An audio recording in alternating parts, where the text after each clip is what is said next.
Connaissez-vous tous l'histoire de Hanouka? Est-ce que vous connaissez le lien que Alexandre le Grand, que vous connaissez tous, avait avec les Juifs et Israël? Nous allons voir ça de suite. Afin de raconter l'histoire de Hanouka et de bien comprendre ce que nous fêtons, nous allons raconter l'histoire de Hanouka, ce qui s'est passé avant, pendant et après, en 3 parties. Première partie, comment la dynastie grecque s'installa dans le monde en Israël. Deuxième partie, comment cette dynastie a fait du mal aux Juifs avec les mauvais décrets qu'ils ont pu faire sur eux. Et troisième partie, comment Hachem a délivré les Juifs des mains grecques. Donc première partie, la dynastie grecque. Avant la dynastie grecque, il y avait la dynastie perse. Nous connaissons tous l'histoire de Purim avec Achashverosh et Esther. Achashverosh était un roi perse. Mais à la suite de cette histoire de Purim, Achashverosh et Esther ont eu, oui, un enfant ensemble qui s'appelait Darius, Dariavesh.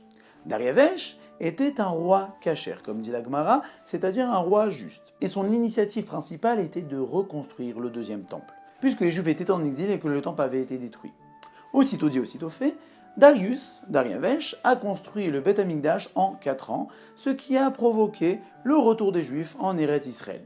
Par ce mérite-là, Dieu lui a donné le pouvoir de voir à travers les maisons toutes les richesses. Ainsi, lors de ses conquêtes, Dariavesh s'est énormément enrichi pour pouvoir encore plus conquérir le monde. Et Dariavesh contrôlait presque la totalité du monde. Mais le problème, c'est que Dieu avait décidé que la dynastie perse devait s'arrêter et la dynastie grecque devait succéder. Philippus, le roi de Macédoine, avait 2 ambitions. Avait la première ambition de réunir la Grèce et la Macédoine, et deuxième ambition de vaincre Dariavesh afin de devenir le roi du monde. Mais Philippus n'arriva pas à ses fins. Si bien que c'est Alexandre le Grand, son fils, qui a entrepris cette grande affaire. Et oui, Alexandre le Grand a réussi à réunir la Macédoine et la Grèce et à vaincre Dariavesh Darius. Cela se passa en moins 318 de l'ère vulgaire, 3448, 1000 ans après la sortie d'Égypte. Alexandre le Grand à l'époque avait seulement 19 ans. Pour la petite histoire, la Gemara dans les Yerushalmi raconte que Alexandre le Grand, lors de ses conquêtes, volait sur un aigle. C'est-à-dire qu'il se mettait sur un aigle assez grand et prenait son glaive, plantait un morceau de viande fraîche, et donc du coup, lorsque Alexandre le Grand levait le morceau de viande, donc l'aigle décollait, et lorsqu'il baissait le morceau de viande, l'aigle atterrissait. Mais le problème, c'est qu'un jour, le morceau de viande tomba de l'épée. Et du coup, l'aigle a commencé à bouger un petit peu afin de faire tomber Alexandre le Grand qui était en plein vol. Et là, ni une ni deux, qu'a-t-il fait? Il a pris son épée et s'est coupé un morceau de sa jambe afin de présenter un bout de chair fraîche à l'aigle afin de ne pas mourir. Parenthèse terminée.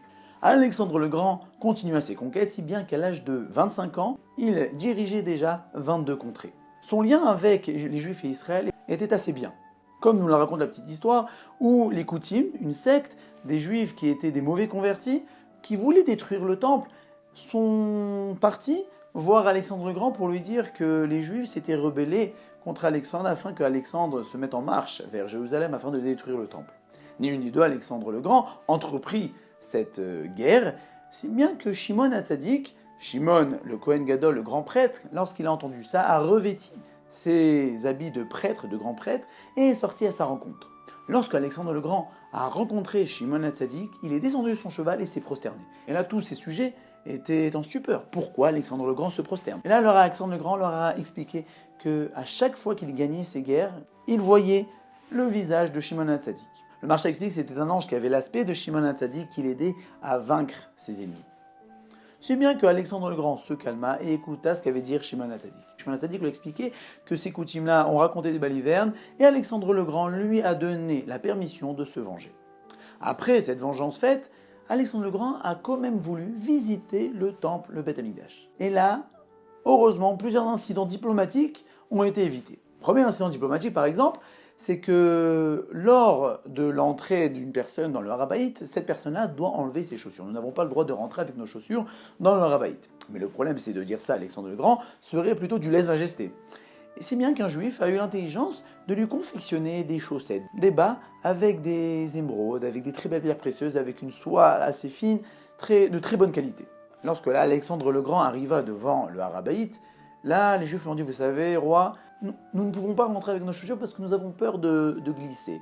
Et nous avons aussi peur pour vous que vous glissiez, parce que le sol est très lisse. Mais nous avons confectionné pour vous des bas spéciaux afin que vous ne tombiez pas, des chaussettes. Et lorsqu'il a vu ces très belles chaussettes avec des émeraudes, des pierres précieuses, avec une soie assez fine, là, ni une ni deux, il a enlevé ses sandales et a mis ses chaussettes afin d'éviter l'incident diplomatique et l'interdit de rentrer avec ses chaussures dans le Rabbait.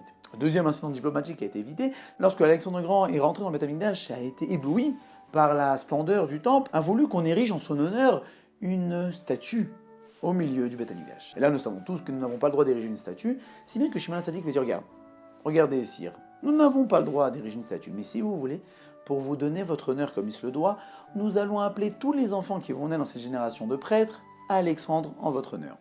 Alexandre le Grand fut très satisfait.